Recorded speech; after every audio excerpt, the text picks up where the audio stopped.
We want to take, thank you. Hi.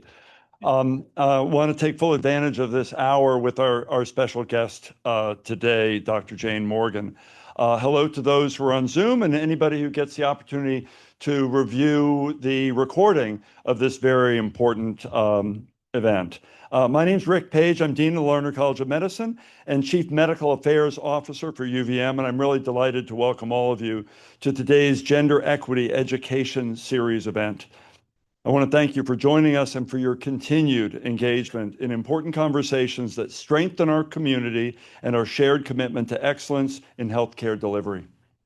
The Gender Equity Education Series, which sometimes is referred to as GEES, was established in 2019 and reflects Lerner's ongoing commitment to fostering a just, inclusive, and supportive environment across the medical education, research, and clinical care.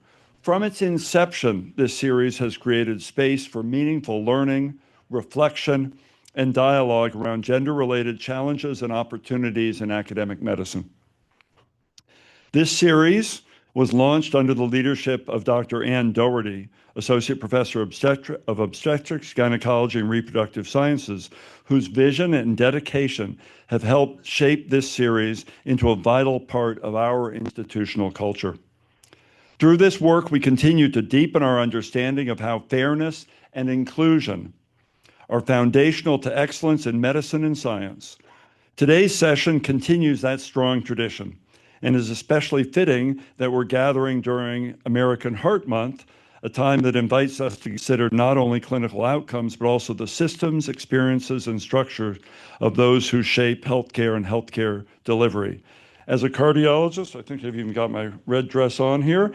As a cardiologist, I'm especially looking forward to Dr. Morgan's words today, as menopause has its connections with cardiovascular health. I want to thank all of you again for joining us for this important conversation and in our ongoing commitment to advancing a more inclusive and supportive environment at Lerner and beyond. It's now my great pleasure to introduce Dr. Ann Doherty, Director of the Gender Equity Education Series, who will introduce our esteemed speaker today. Please join me in welcoming Dr. Doherty. Thank you. Thank you, everyone. We're going to try to keep this on. Can you open that for me? I'm Ann Doherty. I am the director of the Gender Equity Education Series. As Dean Page mentioned, I'm so happy to have all of you here together. This Gender Equity Education Series has been part of having a conversation about what it is to, as Dean Page mentioned, create an inclusive environment that's accessible to everyone in the community. And I'm proud to have sponsored this. Thank you so much, Dean Page, for allyship, for partnership. As always, we appreciate you and your leadership. I do have a couple of housekeeping things before we get started. For those of you who are on Zoom, there is a live captioning that's available. This is also a CMIE accredited lecture, so you can scan the QR code here for a session evaluation, and the links will be added to the online chat as well. Lastly, there are no, I'm about to switch my slide, but Dean Page is taking photos. There are no financial disclosures to make for this presentation today. And I will say that as I introduce our speaker, Dr. Jayne Morgan, as an OBGYN, I trained under what I call sort of like a dark curtain of the Women's Health Initiative study, which was halted in 2002 and then another arm in 2004. And that really closed a conversation on menopause and closed a conversation on accessing hormone replacement therapy for menopause. And now what I'm seeing as we've learned more and thought deeper and really dug into creating equity, health equity within our community and those who are going through menopause, is this opening up to the use of hormones and to understanding these normal physiologic changes in a woman's body. So happy to have Jayne Morgan here with us today. She is a board-certified cardiologist and vice president of medical affairs at Hello Heart, where she leads cardiovascular strategy focused on prevention, population health, and improving outcomes, particularly for women. With extensive experience in clinical cardiology and cardiovascular research, Dr. Morgan is widely recognized for reframing menopause as a pivotal and underappreciated cardiovascular inflection point, and for advancing prevention at a time when heart disease remains the leading cause of death in women. Her work spans clinical care, research, digital health, and public health education, allowing her to translate evidence-based cardiology into actionable guidance at scale. Previously, Dr. Morgan held senior leadership roles at Piedmont Healthcare, where she led community health education initiatives and served on the COVID-19 task force during the pandemic. She also played a critical role in cardiovascular innovation as the sole cardiology advisor on the research team behind the MitraClip, a groundbreaking minimally invasive therapy for mitral valve regurgitation. Dr. Morgan has published across cardiology and COVID-19 research and is a strong advocate for health equity, particularly increasing the participation of women and underrepresented populations in clinical trials. In parallel with her clinical and research work, she's a frequent on-air medical expert for CNN and the creator of the award-winning educational series, The Stairwell Chronicles, which I think she'll talk a little bit about, helping to bridge the gap between medical science and public understanding. She serves as an adjunct associate professor of medicine at Morehouse School of Medicine and is recognized nationally as a leading voice in cardiovascular prevention, women's health, and menopause. Please join me in extending a warm welcome to Dr. Jayne Morgan.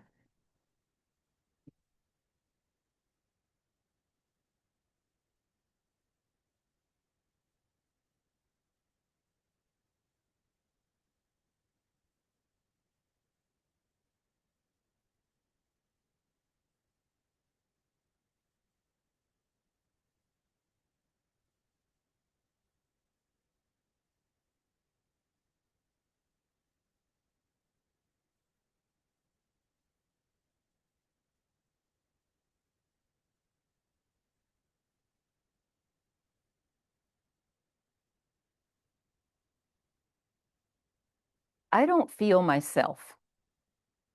I don't feel myself. This is the most common presenting complaint of midlife women. And yet there's no CPT code and there's no generalized understanding of what this means. When we look at the science of cardiovascular aging in women, not only is it relatively new, it is unknown. And I'd like to start just right here, level setting. Heart disease is the #1 killer of women, and menopause doubles your risk of heart disease. Can everyone hear me? Okay, very good. And menopause doubles that risk of heart disease. So aging is relatively new. When we look at these are a little bit out of order. When we look at the evolution of mankind, the Bronze Age, we lived only to about 35 to 40 years of age. Between 1200 to 1800, we still lived to about 40 years of age. The year of the founding of this country, we were still around 35 to 40 years of age. It's only been recently, 2020, that we lived to be 77 years of age on average. We do not understand aging. In the whole span of lifetime, we really have relatively little experience. In fact, human beings are the only species, the only land mammals that live beyond our reproductive years. Why is that important? It's important because as a scientist, we look to animal populations to determine what we're going to do as humans. These are our modeled behaviors. We have no animal species via which to model longevity for humans, because by and large, we don't live beyond reproductive years, and humans really haven't lived much beyond their reproductive years prior to the last 100 years. When we look at JAMA in cardiology, Journal of the American Medical Association, one of the things that is interesting in 2020, they published that women's blood vessels, including the large and small arteries, actually age at a faster rate than men's throughout our lives. This is predicated on a number of factors, but it also includes the hormonal milieu in which our bodies are bathed, including our hearts. The faster vascular aging means that we have steeper and earlier rises in blood pressure, and blood pressure is the primary driver of heart disease. We use in cardiology something called the Prevent Risk Calculator. This is something that's relatively new. August of 2017, it just appeared in our cardiology guidelines. What is this count? What goes into this risk calculator? This is how we determine not only the aging of our heart, but kind of what is our 10-year risk. We look at your sex, male or female. What is your age range? We look at your cholesterol levels, your HDL, that good cholesterol, your blood pressure, whether you have diabetes, whether you are a smoker, your glomerular filtration rate, or an idea of the functioning of your kidneys, and whether you're taking medications like blood pressure medications or statin medications for cholesterol. These all go into the Prevent Risk Calculator to give you an indicator of what is your long-term risk. When we put numbers into here and did a global look at women, by and large, women's hearts were about 4 years older than the dates on their birth certificates. Advanced cardiovascular aging. We looked at another study in the Journal of the American Medical Association looking at lipoprotein A. Lipoprotein A is associated with a 30-year increased risk of major cardiovascular events, also published in the Journal of the American Medical Association in Cardiology. Heart disease continues to be the #1 killer of women. Menopause doubling that risk. And when we look at the types of presentations, chest pain, chest discomfort, in women, there is a different presentation oftentimes. And we term that, I'm just going to look at a couple of these. For some reason, all of my slides are out of order, so I'm just going to not run them and just give a talk because the slides are not in order. So I'll maybe just go to a couple of videos. So what I'm going to talk about is when we look at the symptoms of heart disease in women, there's a term called atypical. So atypical chest pain. And that's actually a term that we use between cardiologists, between myself, between another cardiology colleague. And what does that really mean? Especially since we have classic cardiac symptoms and we have atypical symptoms. When we look at atypical chest pain, think about that word atypical and how it drives action or inaction, how it drives behavior. Words are very important. Atypical, some deviation from the standard, something that is not normal, something outside of the mainstream. And yet, when we look at this term, it's most often applied to women who are presenting into the emergency room. This term, atypical. And what it really does, it's a wink and a nod between cardiologists that this is probably not heart disease. However, we will maybe draw some enzymes and rule out whether it is or not, which is fine, but what does that mean? That means that there's delay in care while we're sort of doing this tacit wink and nod to one another. A man comes in, crushing chest pain, shortness of breath, diaphoresis, sweating. Off he goes to the cath lab. The man and woman came in at the same time. The woman is sitting and waiting. So this word atypical not only drives behavior, it drives outcomes. She has now been triaged to lower levels of care and concern. We are worried about the male patient. Off he goes to the cath lab. The female patient we will watch, and oftentimes it not only will say atypical chest pain, it will say atypical chest pain, rule out panic disorder. There's a diagnosis that we hardly ever give to men. And so when we talk about the gender approach to medicine, why is it that it's not studied? Why is it we don't have more information on it? Why is it that women's symptoms of heart disease are atypical when we are actually almost 52% of the population? How did our symptoms get to be atypical?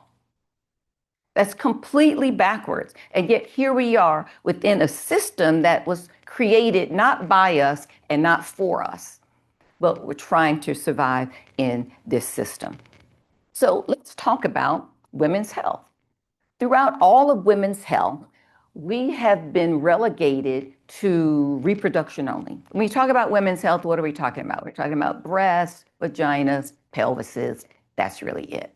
We rarely are talking about anything else. Women's health is those doctors on the other side of the hospital, the OBGYNs. I don't know why you would come to a cardiologist. The reason you come to a cardiologist is because when we talk about this term atypical, the average delay for a woman to receive cardiac attention is 37 minutes. And while that may not sound like a long time, every 3 minutes matter. It is the difference between not only life and death, but there's a difference between whether we're able to return you to a normally functioning life without any disability, that 37 minutes. Why is that? Because the symptoms of a woman can often be different because our vasculature can often be smaller. So we may not have this crushing chest pain. We may just be tired. We may just feel fatigued. Who's not tired? I mean, to be fair, these are symptoms that can be attributed to other things. We might have back pain or nausea or jaw pain. I give talks at dental conferences all the time because dentists have got to be involved. If you have a midlife woman in your dental chair being evaluated for jaw pain and your oral exam has no findings, that patient should not be sent home. But the dentists are unaware as well. All of this adds up to 37 minutes, which means there are big outliers. Oftentimes, women are at home for several days not feeling well. They wake up in the morning and are tired before you get out of bed. I don't know why I have no energy. Oftentimes, when we see women in the emergency room and we get an EKG, there's already an indication that they've had a heart attack previously. They've had a myocardial infarction. And we say, Ms. Jones, when did you have a heart attack? She is unaware that she has had a heart attack. More commonly, when a woman comes to the emergency room with atypical symptoms, we have no EKG of record. Why is that? Women don't get EKGs as part of our physical exams. Men do, but women don't. We're over on the other side of the hospital. We're across the street. What are we getting? We're getting mammograms, we're getting pap smears, which is fine, right? We have reduced the risk of breast cancer significantly. We've reduced cervical cancer, certainly with the introduction of the human papillomavirus vaccine. But the fact of the matter is heart disease is the #1 killer of women. Breast cancer is number 7. In fact, if you add all cancers together, heart disease is still the #1 killer of women. And so women presenting to emergency rooms with atypical symptoms are at a great disadvantage. Their symptoms are not being recognized by either the woman nor the system. There's a delay in care. There's often dismissal. And then the man has a further advantage because he often has EKGs on his electronic health record. We're searching for the woman's EKG. If we go through the records, what do we see? Mammogram, mammogram, pap smear, mammogram, pap smear, mammogram. Never had an EKG, 50 years old. Never. Never been offered to her. Has been to get her physical exam every single year of her life. Has never had an EKG. It's as if we are unaware that there's another organ that sits behind the breast. Women's health is reduced to simply reproduction. So women are twice as likely to die from a heart attack, and 7 times more women die from heart disease than breast cancer. #1 killer of women. We have this difference of 37 minutes. First heart attack, because of all of these things, is more often fatal in a woman than the first heart attack of a man. And then we sort of have societal norms where it's kind of normalized for women to put other people first. In fact, 80% of women recognize the value of self-nurture, but only 32% of us actually practice it. In fact, 20% of women admitted if they took only 1 hour off for themselves, they would feel guilty or anxious. And here's something that's interesting. Only 8% of mothers with 1 child said that they can even find an hour in the day to spend on themselves. A woman with 2 children goes to 4%. But just imagine 1 child takes you all the way down into a single digit. You just skip all the numbers and you just go to 8 with a single child. That's the responsibility. Interestingly, when we do the same survey on men, no matter how many children they have, it's not impacting their 1 hour. It's very specific to women. Why am I talking about that as a cardiologist? I'm talking about that because that 1 hour matters. There's the hour where we are not getting exercise, where we're not getting physical activity, where we're not moving. Even when we have equitable households that state that they have equitable sharing of responsibilities in the house, when we do a deeper dive and look at it, it turns out that men have more of those independent responsibilities that they can schedule around their calendars, and women have more of the dependent responsibilities that are on other people's schedules. So for instance, men mow the lawn, they make household repairs, they might do some laundry. Women are getting the meals, getting the baths, getting the homework. They're on other people's schedules, unable to schedule time because they're not doing independent work. So even when we look at that, there is a cultural norm that not only does our society expect it, we expect it of ourselves as well. It is important because women respond to exercise from a cardiovascular perspective to a greater degree than men.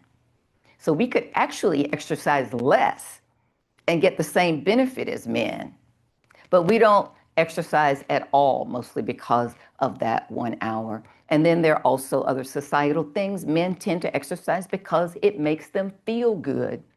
Women tend to exercise because they want to look good. So the men are actually enjoying it. For the women, it's more of a chore. They're looking for end results. Again, this is how society has structured it, and it impacts heart disease. So let's talk about estrogen. We're talking about menopause. Estrogen is the powerhouse of a woman's body. Our heart functions bathed in a hormonal milieu. It functions because of estrogen receptors are incredibly important, the binding of estrogen to estrogen receptors in the heart. We don't just have estrogen receptors on our reproductive organs. They're on actually every part of our body. It's why we get so many symptoms during perimenopause. So lowering cholesterol, it's anti-inflammatory, it builds muscle strength, you maintain your bone mineral density, it increases fat storage in the hips and thighs and not in the midsection, that visceral fat. And it also helps memory and regulate emotions. So we're talking about heart, brain, bones, muscle, liver, teeth. I'm back to teeth with the dentist. Again, talking to my dental friends, because perimenopause is a time where you start to have increased cavities, increased visit to the doctor's office, decreased saliva production. And so if you are noticing as well that you're having increasing visits to the dental office, that is actually a perimenopausal symptom. Why am I thinking about that? Because during perimenopause, your risk of heart disease doubles. Prior to menopause, your risk of a heart attack is half that of a man's. Once you transition through menopause, your risk of heart disease has now equaled that of a man, and by the time you reach 70, it has surpassed it. So what has happened? We lose the protective effects of estrogen in our bodies. In fact, estrogen impacts every single organ system in our body. There is no organ system that is not impacted. You see the thyroid, immune system, bones, lungs, cartilage, stomach, mammary glands, kidneys, intestines, every single adipose tissue, pancreas, gallbladder, liver. Here's my favorite, myocardium, coronary arteries, arteries. Arteries are super important because estrogen receptors being on the arteries, the less estrogen you have binding to those receptors, the stiffer your arteries become. And as the stiffer your arteries become, the more your blood pressure starts to rise. Blood pressure being a primary driver of heart disease. So during perimenopause, one of the symptoms, one of the signs of perimenopause is elevated blood pressure. One of the signs of perimenopause is elevated cholesterol. Estrogen and cholesterol share common metabolic pathways in the liver. So estrogen is really cardioprotective in the woman's body, and it impacts every single organ system. A woman has estrogen receptors in every single organ system. So perimenopause is not nothing. It is a huge transition. So let's talk about the menopausal phases. So when we talk about premenopause, you see sort of the nice rise and fall of estrogen, progesterone, and testosterone in these sort of 28-day cycles, right? Your menstrual cycle rises and falls very predictively. This is premenopause, before you go into perimenopause. So what is perimenopause? Maybe I give a definition. Perimenopause are all of those years that lead up to menopause. So menopause is when you've gone 12 consecutive months without having a menstrual cycle. It has to be 12 consecutive months. So it can't be you go 3 months and then you bleed 2 months and then you skip another 2 months, then you bleed for 4 months. Every time your menstrual cycle starts over, the clock starts over. It has to be 12 consecutive months. All that time leading up to that is perimenopause. What does that mean? It doesn't mean that you have lost estrogen. It means that it is gradually declining, progesterone as well. But it also means that it's all over the place. Some days it's up, some days it's down, some days it's sideways, progesterone as well. We call this the zone of chaos.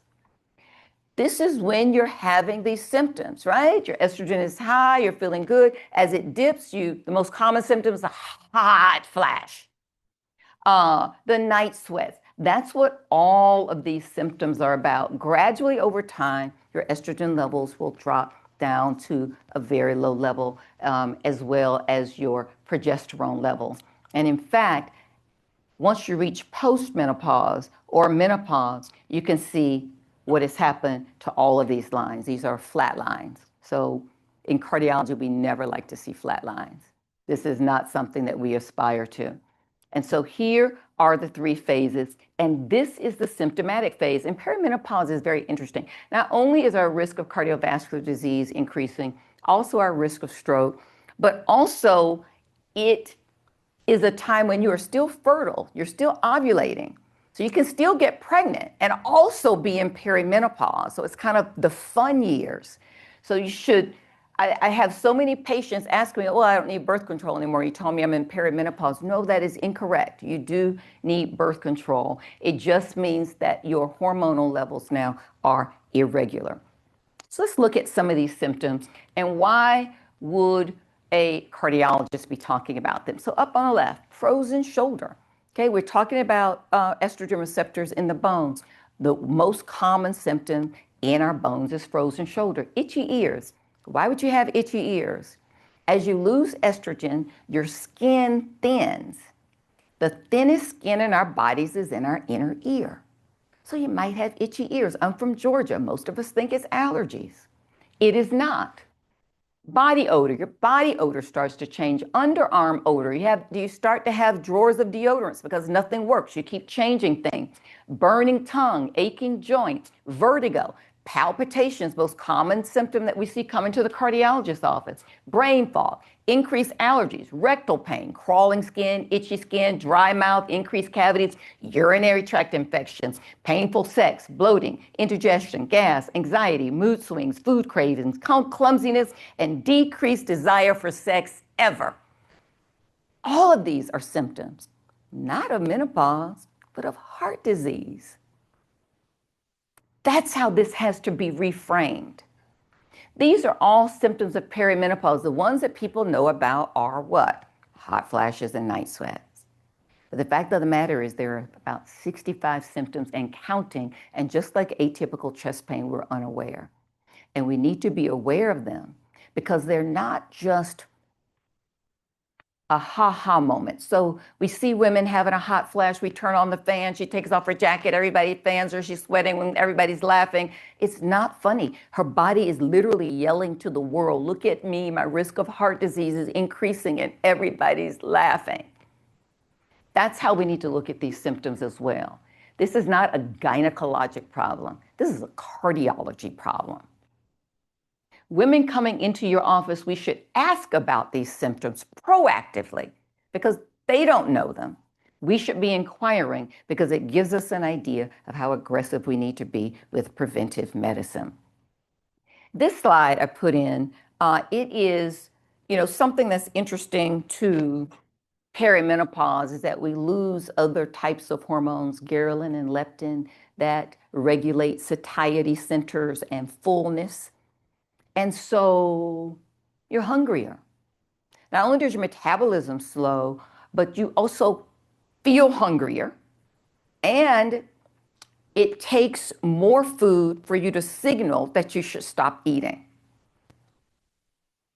So it's very easy not only to gain weight, especially if you're struggling with that lack of an hour in your day, but it's very difficult to be uncomfortable all of the time, to be hungry, to feel not satisfied. But it takes more calories for you to reach that feeling of satiety.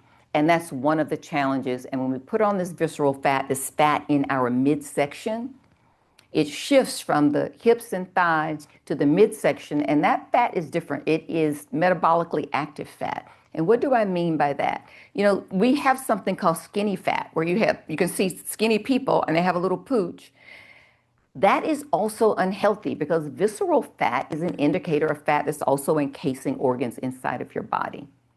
It is a sign of inflammation in your body, and chronic inflammation drives heart disease. So visceral fat is never a positive thing. Inflammatory processes drive heart disease. So say hello to my little friend. This is the estrogen patch. And I want to spend a little bit of time talking about the estrogen patch because hormone therapy, I thought this was really great from the Menopause Society in October of 2025, which was just this past few months ago. 60% decreased risk of cancer, heart attacks, and stroke compared to women who've never had hormone replacement therapy. Long-term health and relief. 120 million records were reviewed. This is the Menopause Society, October 2025. And the conclusion was hormone replacement therapy works to reduce health risks and enable women to thrive. This is from Women's Health Advocates. And this is a very nice conference. I've actually never been to it, but lots of really interesting people go. So I want to just play this because there's so much confusion and controversy over what happens with hormone therapy. And I think this is a great take on kind of how a lot of women feel. We just don't know. And this was a podcast with my good friend, Dr. Sharon Malone. I've recently started taking an estrogen patch. Hats off to you. Thank you so much for the recommendation. It's been life-changing, and I'm sleeping through the night. I'm like a college freshman after the Friday night party in my bed. Like, what time is it? My hair is across my eye. I got like the lashes somehow on my forehead. I got a contact lens in. The other one went someplace else. I'm in that good sleep now. Yeah. In pajamas. Ding, ding, ding, with no fans on. This is a monumental occasion, but I've had it for 5 years. And so now I'm wondering, God, are some of the things that 5-year window did, are those reversible? No. Am I screwed? No, you're not. Because here. And so I think these are some of the common questions that people have. What if I missed that window of starting estrogen? What happens? Was my heart disease advancing? If I start estrogen, can I start to reverse it? What does this really mean? She talks about sleep, and I didn't really talk about it today because I'm not talking about progesterone, but she's talking about hormone replacement therapy with estrogen, progesterone, and testosterone. And progesterone is really what's helping you to return sleep because of the sleeplessness. And lack of sleep is an independent risk factor for heart disease. So I spend time as well giving congressional briefings in Washington, D.C., and this was my most recent one in September, working to remove the black box warning on hormone therapy, which actually did come off in the next probably 6 to 8 weeks after this. So it's a lot of work. It was World Perimenopause Day. We try to get Congress people and senators to come in and listen to us and really understand what women's health really means. And so the challenge that we have, as I started out with, is that we have an increasing lifespan. And in doing this increasing lifespan, we have this theory that has developed called the natural aging theory. And the natural aging theory goes something like, why should we treat menopause? It's just a part of natural aging. Women are whining. You are complaining. This is just how God has made you. And we should not be intervening on something that is a natural progression. So I'm going to talk about that in a minute. I want to go over just how we got where we are before I go to natural aging. And when we look at clinical research in women, first of all, women, for the most part, haven't been included in research. And here's some of the reasons why. We had the thalidomide trial back in the 60s. And in that trial, women were given thalidomide and their babies were subsequently born with limb defects, missing arms, missing legs. It's horrible, horrible result. Horrible. It was not well regulated. But a knee-jerk reaction. After that, women were banned from, women could not be in clinical trials. In the 90s, we started something called the Women's Health Initiative. And it was a trial enrolling all women. And we wanted to look at the results actually of heart disease first and breast cancer on women who were taking hormone replacement therapy.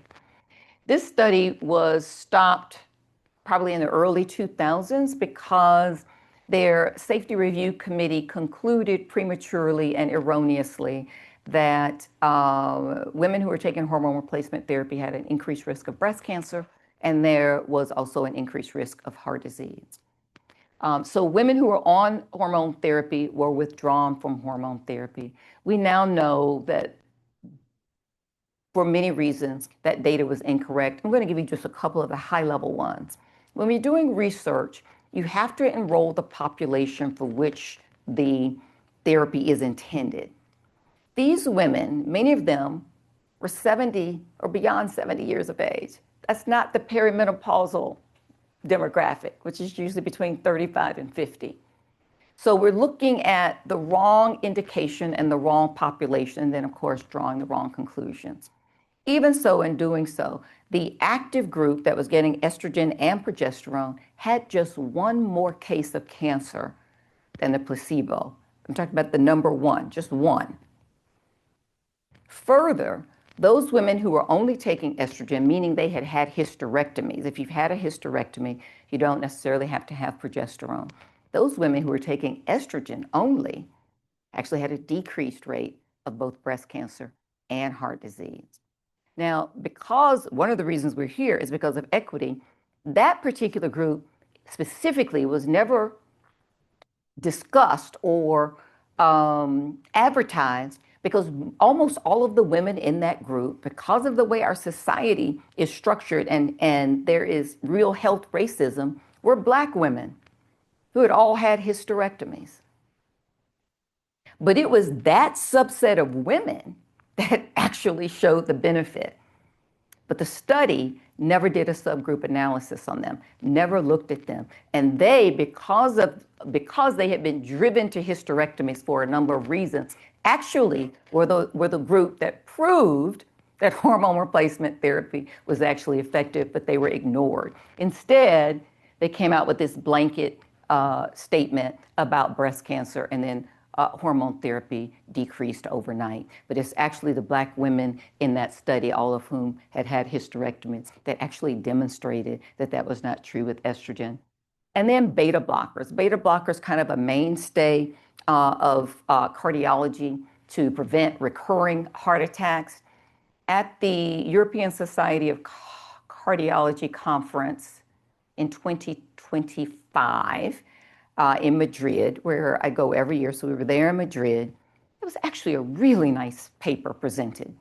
And they looked at beta blockers in women and men, because beta blockers actually, even though we use them all the time, had never actually been studied in women. It turns out when we finally got around to looking at beta blockers in women, beta blockers being used to prevent second heart attacks, they actually increase the risk of a second heart attack in a woman. They increase her risk of a heart failure, hospitalization, and increase her risk of death. We've been using these for decades, so surely we have killed women. And this is just one example. Here are 3 examples of clinical research gone awry. We have such horrible challenges with how we're going to manage women and manage that information, and how we get women into trials such that we can get data that's relevant to us and not just reproduction trials. We need to be in all trials such that we have relevant information.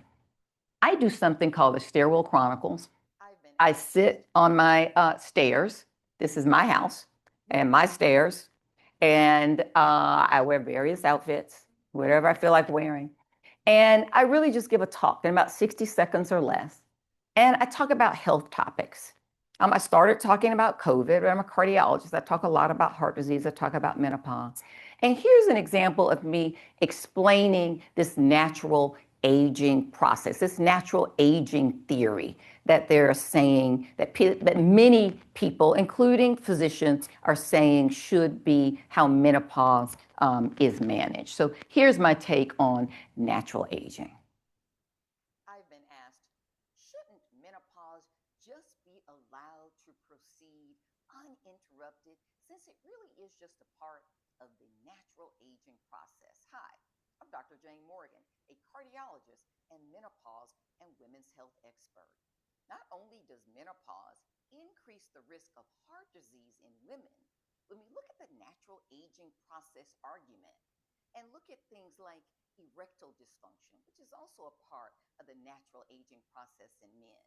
And yet there are over 4 oral therapies available, think Viagra, 2 injectables, an intraurethral suppository, penile pumps, penile implants, even testosterone therapy. So if you make the argument about natural aging process, is that really an argument, or is that just good old-fashioned gender bias in the health system? I'm Dr. Jayne Morgan. You can follow me on Instagram at Dr. Jayne. So it's just something to think about. How do we look at natural aging and who's driving that conversation? Because it's not just erectile dysfunction, it's prostatic hypertrophy. It's a lot of things that we treat and we are expected to treat, but it's not true in women. So this was a really interesting statement that came out of the Mayo Clinic that was really lauded, that kind of annoyed me. And I'll close with this. There's only 7% of newly trained internists and OBGYNs feel competent in managing menopause. And so some people applauded that, like, oh, 7%, it's really great. It's better than 0. We're doing great. We've gotten into 7%. Okay, all right, well, let's take a closer look at this. It says only 7% of newly trained. Newly trained, 7% of newly trained, also only internists and OBGYN. So now we're looking at maybe people who've only been trained in the last 2 years in 2 specialties that make up about 20%. So 7% of that 20%, 3% of that. And then look at this word, feel competent. We didn't say they actually were competent. They just had to have a feeling. So when we look at that, I would say that this number is probably pretty close to 0. That is a misleading statement, came out of the Mayo Clinic. It's 7% of newly trained, only 2 specialties, They literally had to have a subjective feeling, and this came out. This is the kind of information that if you look at it on its face, it looks like progress is being made. There is not progress being made. State legislation, which I work on a lot, insurance coverage mandates, got them in California, New Jersey, New York, and Oregon. Only 4 states, but we've got about 8 on the docket. So let's see what's going to happen. When we look at physician education and training, California is still leading us, but we also have Connecticut and New Jersey who now have CME requirements, and New Jersey has CME requirements now for licensing renewal. I don't know if I actually agree with that. We have so many requirements, but anyway, I like that they have it, but I think it's a little bit of a barrier, but moving in the right direction. Public awareness in education, which is where I work.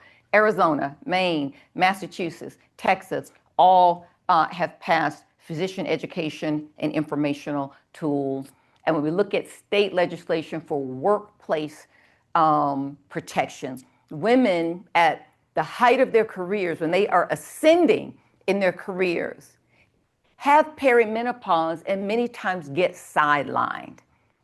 During the pinnacle of your career, we've got several states now, New Jersey, New York, and Rhode Island, that have workplace protections, including how do you support women in menopause. And then menopause bills that are introduced in 2025 include California, Illinois, Louisiana, down where I am, Maine, and education. We have 5 that were vetoed or died. We probably have more than that now. It's probably up to about 17. But that's actually good because it means that we've introduced a lot more.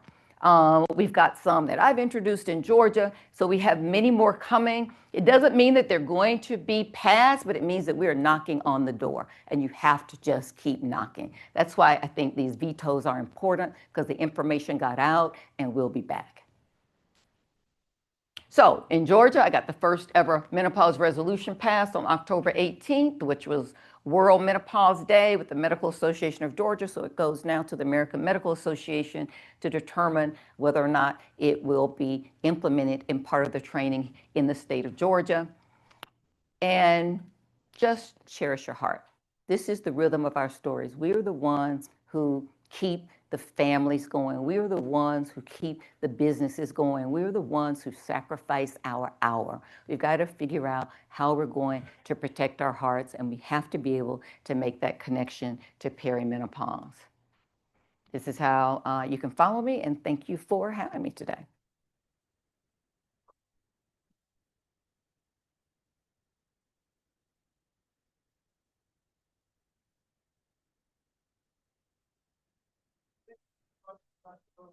Yes. Oh. Okay.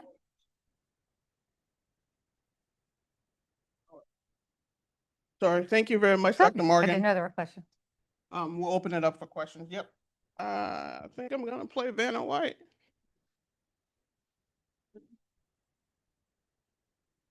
Of course. Hi, thank Hi. you. My question is, if you're on an IUD that takes away your menstruation, how then do you know that you actually stopped your 12 straight months when you don't have one because you're on it? And my second question would be, now that we've had your talk, and if ever we or a family member have these symptoms that are not quite as strong, should we lie and say we have crushing heart, chest pain, and jaw pain, and pain down the arm?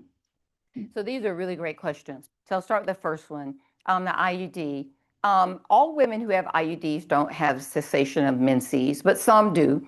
And so if you have a cessation of your menses, this is probably one of the only times that I would suggest drawing your hormone levels. So in general, we don't necessarily draw hormone levels to diagnose perimenopause because of what I just showed you, the zone of chaos. Having your hormone levels drawn only lets us know where you were in that snapshot on Wednesday at 12 o'clock. It doesn't mean that's where you're going to be Wednesday at 8 p.m. or Thursday at 3. It's just where you were then. So it's not really giving us any information. Now, what information can it give us? If you start to have those flat lines, then that gives us an indication that, she's transitioned through perimenopause and now all of her hormone levels are low. So that would be sort of the trade-off, that if your hormone levels come out at different levels, you're probably somewhere in perimenopause, but it doesn't let us know where. But if they're all flatlined, then you know that you've transitioned. And then your second question, should you lie? Probably the answer to that is yes. But here's something that I often give you as a tool. Speak the language of the system.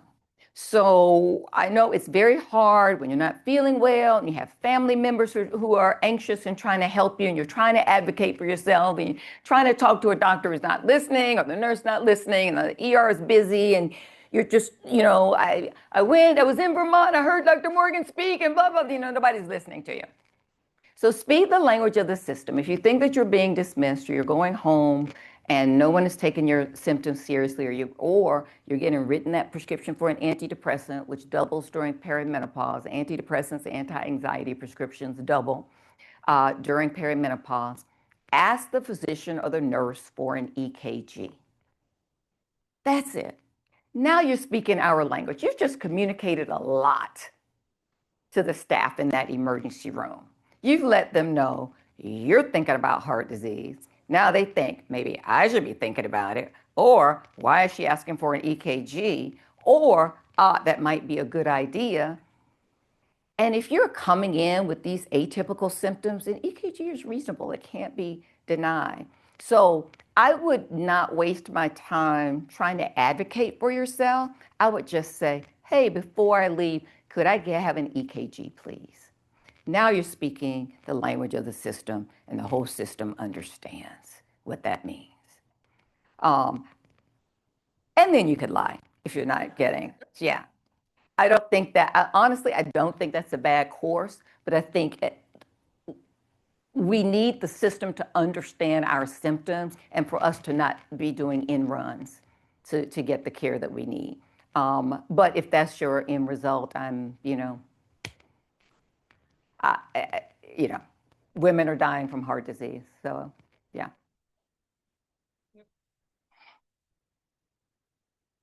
So thank you so much for this amazing talk.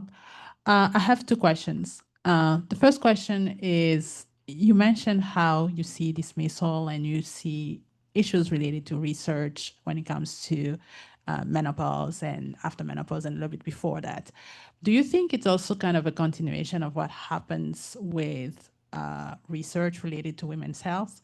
Like, just kind of speaking from a personal experience, when you have very painful menstruation and you are losing a lot of blood, it's kind of, I think, a continuation of how we treat women and their symptoms.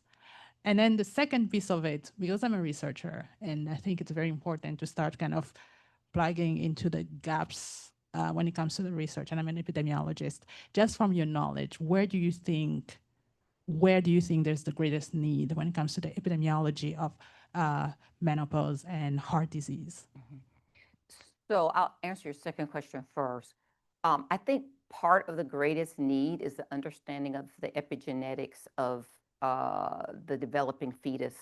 Because when we look at epigenetics and the environment in which babies are developed and born, oftentimes there is an imprint from the time that they're born, depending on the amount of stress and hormones and inflammatory factors during that pregnancy. And we see that in Black women with advanced aging, with shortened telomeres. It's called a weathering effect. I do a whole talk on the weathering effect, and it's the results of the constancy of high effort coping in a society that's both gender biased and race biased. That has consequential effects on the environment in which children are raised, but now we understand it's the environment in which babies are formed as well. And so when we talk about advanced age, we talk about the advanced biologic age. I'm just going to step into another whole world for a second. And so part of what I often think is, should Black women who have higher rates of cancer, higher rates of diabetes, higher rates of hypertension, should we actually be screened based on our biologic age and not our chronologic age.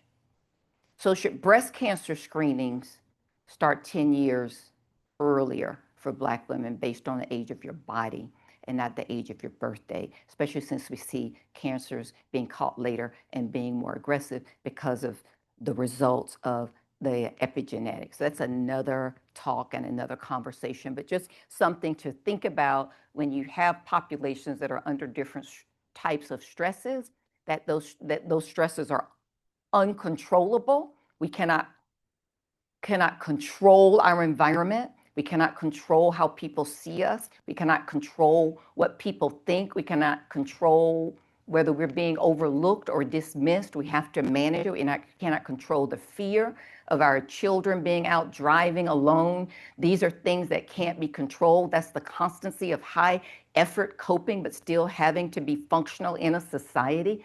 That's the epigenetics. And should there be acknowledgement of that in the health system and screenings for all of these chronic medical conditions, including cancers, take place at a biologic age and not a chronologic age. Okay, so there you go. Yes. Oh, Dr. Bonnie, there's somebody. On the score that on the items that you had listed for prevent, you talked about increases in systolic blood pressure. Mm-hmm. Is there any metric of diastolic performance with women having a higher prevalence of? Okay, so another topic, and I'm writing a book. It's going to be in the book. All right. So what I didn't talk about is I don't like that calculator.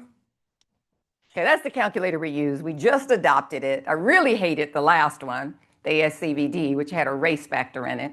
They moved to this one. It's an improvement, but what do I want to say about it? Does not take in diastolic function. It does not do a waist circumference. It does not do a calf circumference, which is a really great measurement for women for heart function. So there are a number of things that are lacking and that were omitted when we look at gender medicine in that prevent calculator. But that is the one that we're using. Is it useless? No, it's not useless. It has some great utility. Can it be applied universally to all women? No. Yeah.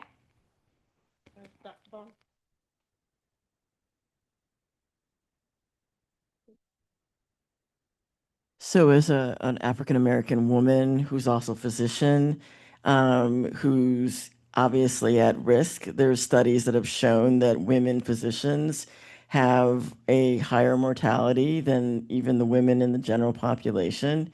So we're just being a Black woman functioning as a physician in a system that is inherently both sexist and racist. What are you telling your fellow Black female physicians about how to manage their cardiovascular risks? Is there something more that they're doing, or what are you advising them? Yeah, so specifically when we look at Black women, you are right. And part of that has to do with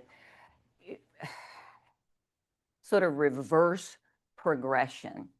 The more education you receive and the more success you receive, there's an inverse relationship to stress because of now the greater efforts and the chronicity of coping, especially in your corporate day-to-day. Code switching, right? We're master code switchers, which is really a sign of intelligence. But what code switching also does is it is a stress inducer when you have to appear not as yourself, but you have to appear in a way that makes other people comfortable with your presence. That's code switching that we all do in our language, in our body language, in our hair, in our clothing, all the things. But when we're amongst ourselves, we might speak a different way and do a different thing. So that type of so I have no response to that except to expect that the more education you receive, because your expectations now are higher for yourself, your disappointments are also greater. And the stress becomes greater over a collective. And so you do see an increased rate of suicide and also an increased rate of death and heart disease. And the last thing that I will say is sort of the burden of taking care of everyone but yourself. And women physicians tend to multiply that. So it's not only the woman nurturing, now you're the physician taking care of everyone else, and you tend to put yourself last as well. So a lot of societal factors, a lot of nursing factors. So my recommendations would be the same as I do for, all women. We want to, right, lower your blood pressure. We want to check your Lp(a) levels. If they're high, we want to do really aggressive nutrition intervention, weight loss, cholesterol lowering, insulin sensitivity. Here's something I don't talk about, vitamin D deficiency. Vitamin D deficiency is incredibly important, and vitamin D is important for the health of your heart. So if you have vitamin D deficiency, which is more common in Black women, always get that checked, especially in Black patients, because darker skin filters UV light. It's one of the reasons that aging is not as rapid as in white skin, but it also means that we don't have as much conversion of vitamin D, and vitamin D is important for the functioning of your heart. In addition to that, vitamin D deficiency oftentimes will take twice as much vitamin D to overcome the deficiency. So more than 2,000 international units for women. And just remember, magnesium should go with that. So there are specific things. I would ask about the Lp(a), I would ask about vitamin D deficiency, I'd ask about ferritin, we're talking about menorrhagia, all of those types of things to make certain that we can work on prevention and acknowledgement. But there's unfortunately nothing I can do about the society in which we live and have to navigate. Thank you very much, Dr. Morgan. We're right at 1 o'clock, so Okay. I want to thank you all for Thank you. joining us for this gender equity patient series. We have compiled a full lecture guide. That's what the QRS code is.